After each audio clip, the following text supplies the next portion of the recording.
Hello student, welcome to TET and CTET Cracker channel. In this video, we shall discuss some question for CTET 2020 exam of CDP.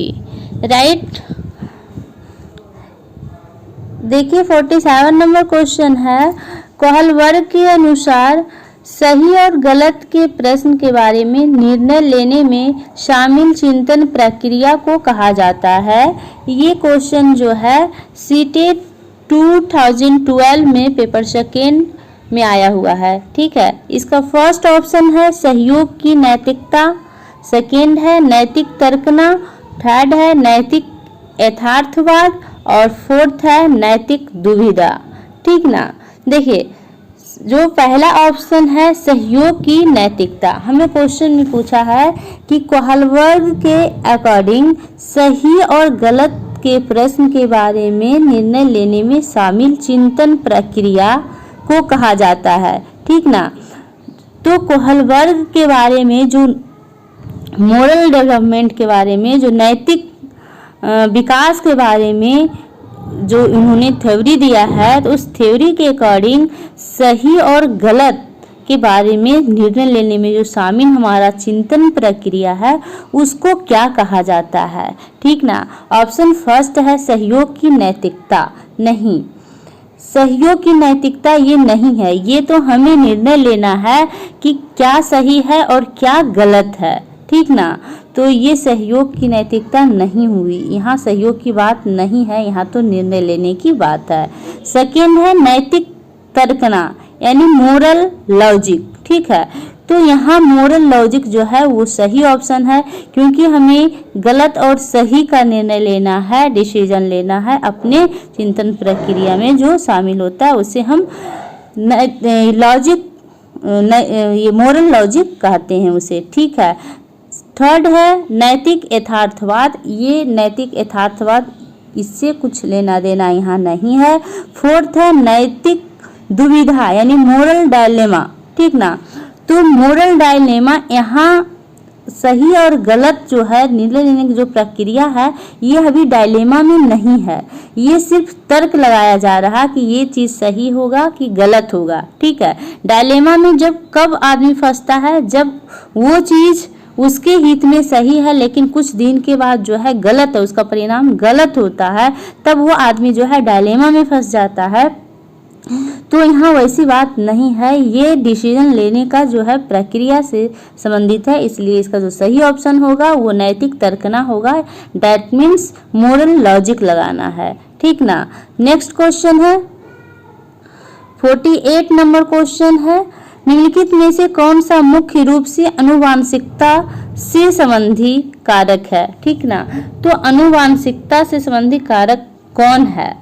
First option है आंखों का रंग, second है सामाजिक गतिविधियों में भागीदारिता, third है समकक्ष व्यक्तियों के समूह के प्रति अभिवृत्ति और थर्ड है चिंतन पैटर्न। ठीक है, तो इसका जो सही ऑप्शन होगा वो फर्स्ट होगा आंखों का रंग। देखिए ये हमारा हेरिडिटी से जुड़ा हुआ होता है। जैसे आप कुछ एग्जाम्पल देख सकते हैं कि किसी घर के परिवार में अगर बच्चे का जन्म हुआ, अगर उसकी माँ का आँखें ब्राउन कलर का है तो बच्चा का भी आँखें कैसा होगा, ब्राउन कलर का होगा। तो ये हेरिडिटी से रिलेटेड है। ठीक ना, तो हेरिडिटी का जो मुख्य कारक है ये रिलेटेड है आँखों का रंग से। ठीक है, सेकेंड इसका ऑप्शन दिया है सामाजिक गतिविधियों में भागीदारिता, यहाँ हेरिडिटी से कोई लेना देना उतना नहीं है। ठीक है, जितना कि आंखों का रंग से है। थर्ड ऑप्शन है समकक्ष व्यक्तियों के समूह के प्रति अभिवृत्ति, ये हेरिडिटी से पूरे डिपेंड नहीं करता है कि अगर आपके परिवार, आपके माता पिता, आपके दादा दादी अगर व्यक्तियों के साथ अच्छा बर्ताव रखते हैं तो इसका मतलब आप नहीं, आप भी उसके साथ अच्छा बर्ताव रखेंगे, ये कोई निश्चित बातें नहीं है। ठीक है, इसलिए ये ऑप्शन भी हम काट देंगे। थर्ड ऑप्शन है चिंतन पैटर्न, तो हेरिडिटी से चिंतन पैटर्न का रिलेशन नहीं होता है। ठीक है, ये हेरिडिटी और इन्वायरमेंट दोनों का मिला हुआ रूप से डिपेंड करता है। ठीक है, इसलिए ये भी हम काट देंगे। इसका जो सही ऑप्शन होगा आइज कलर। 49 नंबर क्वेश्चन है, निम्नलिखित में से डैश के अतिरिक्त सभी वातावरणीय कारक विकास को आकार देता है। ठीक है, तो एक को छोड़कर जो सभी है वातावरणीय कारक विकास को क्या करता है, आकार देता है। तो पौष्टिकता की जो गुणवत्ता है उसको छोड़कर इतने जो है ऑप्शन, रेस्ट ऑप्शन जो है सभी वातावरण से इन्वॉल्व है, प्रभावित होता है। जैसे देखिए हमारी संस्कृति, जैसा हम समाज में, जैसा हमारा संस्कृति होगा समाज का, वैसा ही हम संस्कृति को फॉलो करेंगे। उसी तरह से शिक्षा की गुणवत्ता, अगर हमारे पास जो इन्वायरमेंट है वह शिक्षा का गुणवत्ता पूर्ण है, इफेक्टिव एजुकेशन का वातावरण है, तो हम इफेक्टिव एजुकेशन को अचीव करेंगे। और शारीरिक गठन जो है ये भी हमारा वातावरण पर डिपेंड करता है। जैसे पहाड़ी क्षेत्र में जो लोग होते हैं उसके शारीरिक स्ट्रक्चर जो होता है कुछ और होता है, जो मैदानी क्षेत्र में होते हैं उसका कुछ और होता है। ठीक ना, तो इसका जो सही ऑप्शन होगा वो फर्स्ट होगा, पौष्टिकता की गुणवत्ता। ठीक है, 50 नंबर क्वेश्चन है, पियाजे के अनुसार संज्ञानात्मक विकास के किस चरण में बच्चा वस्तु स्थायित्व को प्रदर्शित करता है।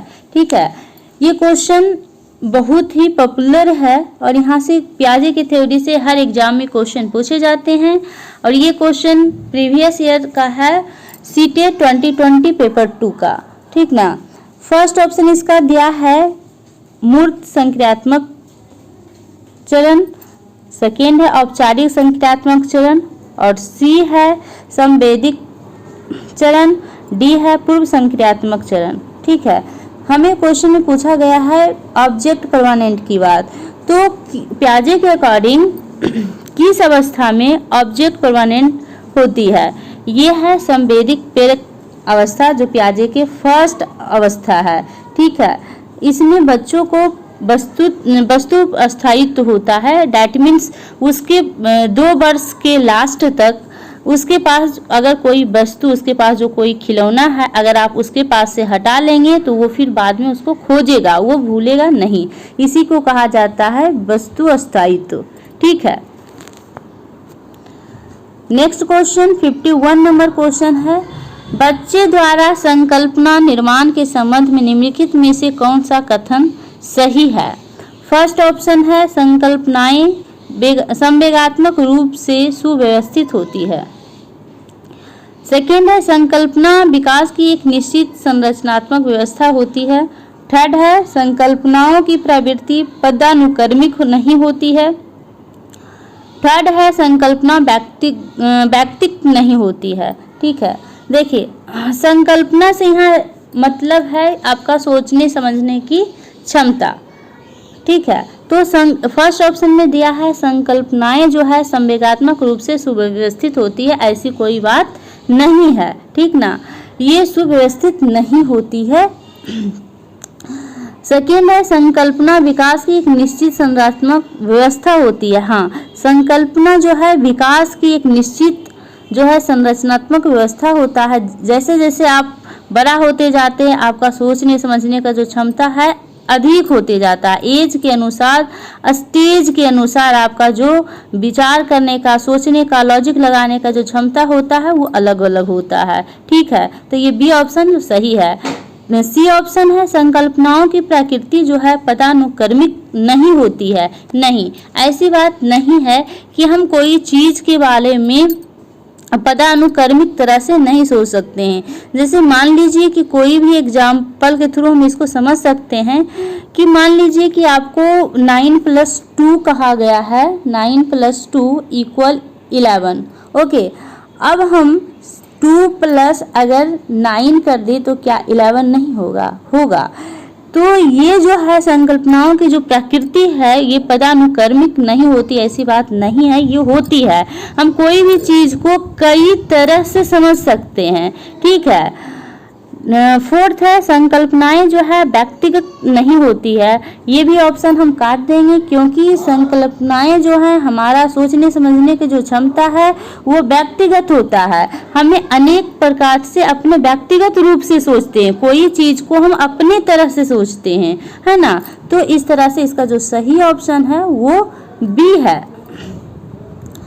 52 नंबर क्वेश्चन है, किशोरों के संदर्भ में निम्नलिखित में से कौन सा कथन सर्वाधिक उचित है। ठीक है, ये क्वेश्चन सीटेट मई 2012 पेपर 2 में आया हुआ है। ऑप्शन फर्स्ट है संवेगात्मक प्रोत्थान की घटना बढ़ जाती है, बी है पढ़ाई के प्रति लापरवाह रवैया, और सी है चिंतन का मूर्त क्रियाओं में प्रदर्शित होना, और डी है बुद्धि लब्धांक में अकस्मात वृद्धि।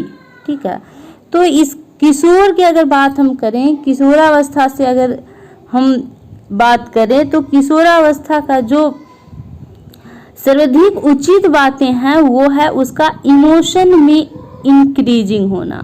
ठीक ना, उसमें इतना ज़्यादा चेंजेज होता है कि वो अपने आप को समझ नहीं पाता है, इसलिए आंधी और तूफान का अवस्था कहा गया है।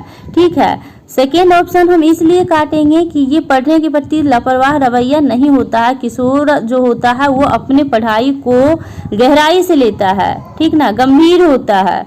और सी है चिंतन का मूर्त क्रियाओं में प्रदर्शित कर होना, ये बाल्यावस्था का है, ये मूर्त रूप से सोचता है। ठीक है, और डी है बुद्धि लब्धांक में आकस्मिक वृद्धि होना, ये स्पेशल किशोरावस्था की बात नहीं है। तो इसका जो सही ऑप्शन होगा ए होगा संवेगात्मक प्रोत्थान का घटना बढ़ जाती, उसमें इमोशन क्या होता है, इंक्रीज होता है, वो अपने आप को समझ नहीं पाता है कि आखिर हम हैं क्या। ठीक है, तो इस तरह से उसे कई नामों से उपनामों से पुकारा गया है। आंधी और तूफान की अवस्था कहा गया है, टीन एज कहा गया है। ठीक ना, नेक्स्ट क्वेश्चन है 53 नंबर क्वेश्चन है, मानसिक विकास की औपचारिक संक्रियात्मक अवस्था की मुख्य विशेषता है। यहाँ हमें पूछा जा रहा है औपचारिक संक्रियात्मक अवस्था। ठीक है, तो हम लोगों को पियाजे का जो थ्योरी है वो अच्छी तरह से याद है, उसी से रिलेटेड ये क्वेश्चन है। फर्स्ट ऑप्शन इसका दिया है अमूर्त चिंतन, सेकेंड दिया है मूर्त चिंतन, और थर्ड दिया है सामाजिक चिंतन, फोर्थ दिया है अहम केंद्रित व्यवहार। ठीक है, तो इसका जो फर्स्ट ऑप्शन है वो करेक्ट है, क्योंकि औपचारिक संक्रियात्मक अवस्था की जो विशेषता है वो अमूर्त चिंतन है। ठीक है, औपचारिक क्रियात्मक अवस्था में अमूर्त चिंतन होता है, बालक उसमें अमूर्त चिंतन करता है, और बी जो है मूर्त चिंतन जो है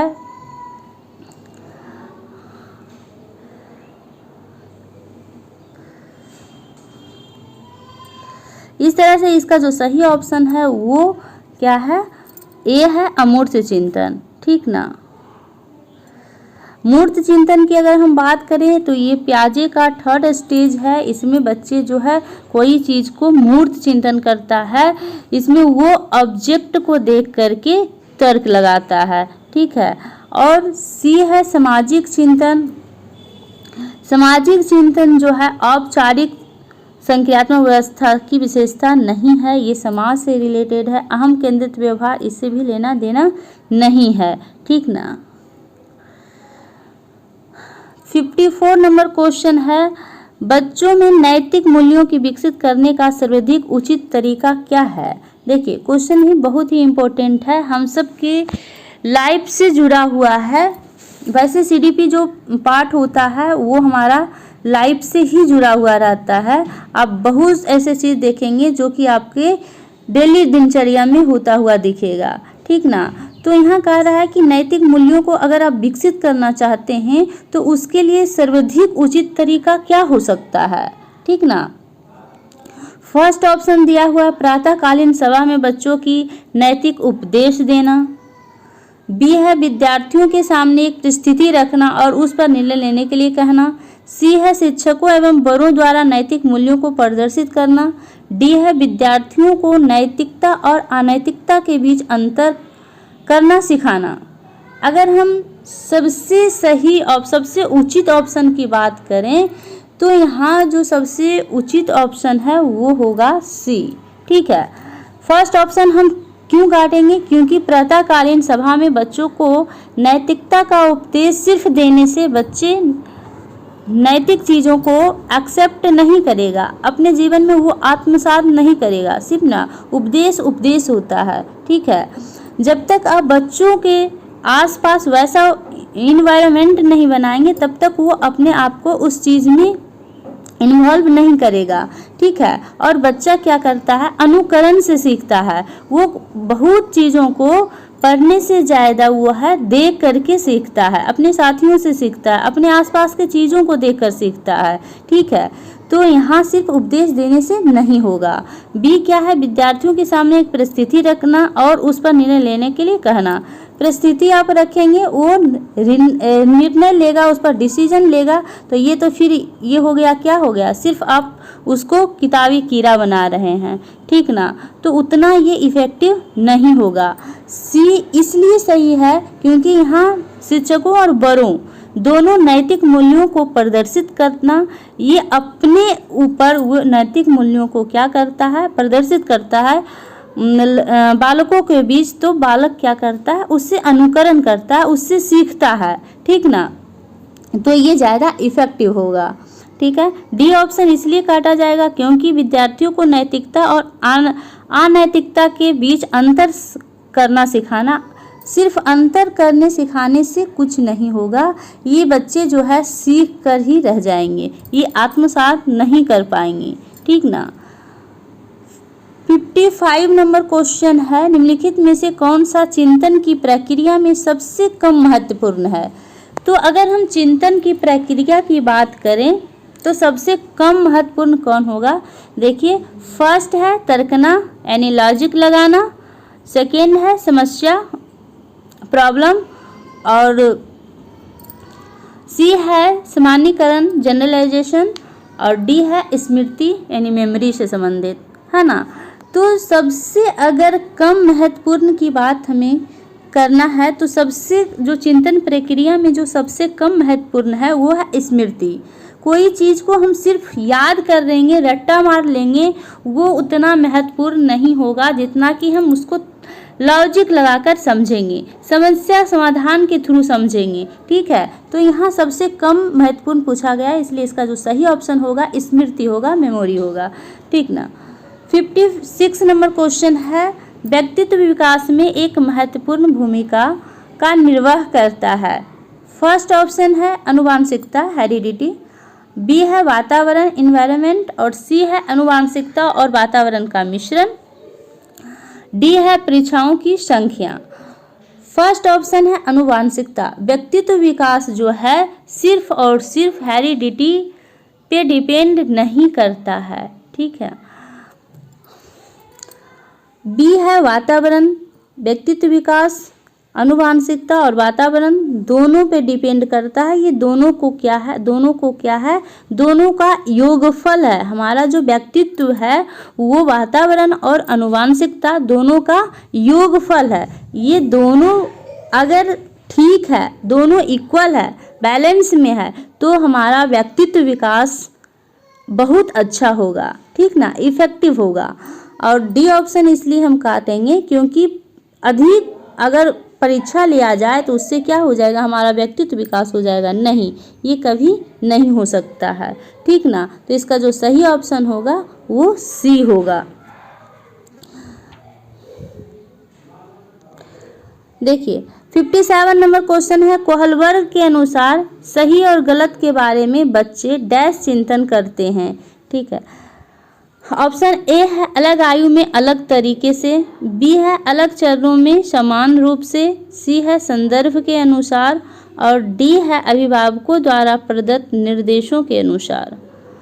तो यहाँ पूछा जा रहा है अकॉर्डिंग टू कोहलबर्ग, ठीक ना, सही और गलत के बारे में चिंतन से रिलेटेड चीज़ें।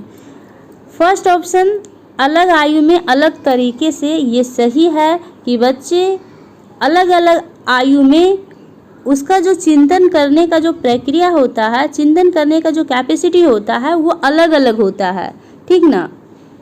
इसलिए इसका जो सही ऑप्शन है ए है। सेकेंड ऑप्शन इसलिए काटा जाएगा क्योंकि अलग चरणों में समान रूप से, जो 5 साल के बच्चा कोई प्रॉब्लम के लेकर उसका जो माइंड में चिंतन है, उसके प्रति जो लॉजिक है, और वही क्वेश्चन को लेकर कोई 12 इयर्स के बच्चे के जो माइंड में तर्क है, वो दोनों में क्या होगा, डिफरेंट होगा। तो यहाँ दिया हुआ है समान रूप से, समान नहीं होता है, डिफरेंट होता है, ठीक है। हमारा आयु को बढ़ने के अकॉर्डिंग, जैसे जैसे हमारा आयु बढ़ता है, एज बढ़ता है, उसी तरह से हमारा जो चिंतन करने का कैपेसिटी है वो भी इंक्रीज होते जाता है। ठीक है, तो ये समान नहीं होता है। संदर्भ के अनुसार ये तो कोहलबर्ग ने कहीं जिक्र ही नहीं किया। ठीक है। डी है अभिभावकों द्वारा प्रदत्त निर्देशों के अनुसार, ये भी कहीं इनके थ्योरी में जिक्र नहीं है, इसलिए इसका जो सही ऑप्शन है वो ए है कि अलग आयु में अलग तरीके से बच्चे कोई भी चीज़ों को सोचता है, समझता है, उसके प्रति लॉजिक लगाता है। ओके। 58 नंबर क्वेश्चन है 58 नंबर क्वेश्चन है संवेगात्मक विरेचन का अर्थ है। तो संवेगात्मक विरेचन मीन्स होता है कोई चीज को दबाना। ठीक है। फर्स्ट ऑप्शन दिया है संवेगों को दबाना, सेकेंड है बहुत अधिक अवसादग्रस्त महसूस करना, सी है संवेगात्मक दमन से बाहर निकालना, डी है संवेगात्मक दमन को सहन करने की योग्यता को बढ़ाना। ठीक है। तो विरेचन मीन्स होता है दबाना, तो इसका सीधी सी जो बात है वो है संवेगों को दबाना। ठीक है। संवेगात्मक विरेचन का अर्थ जो है संवेगों को दबाना है। ठीक है। इसका जो सही ऑप्शन है ए है।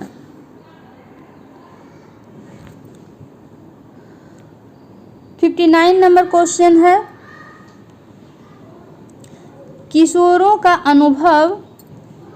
किशोरों डैश का अनुभव कर सकते हैं। तो जो किशोर हैं वो क्या चीज़ का अनुभव कर सकते हैं?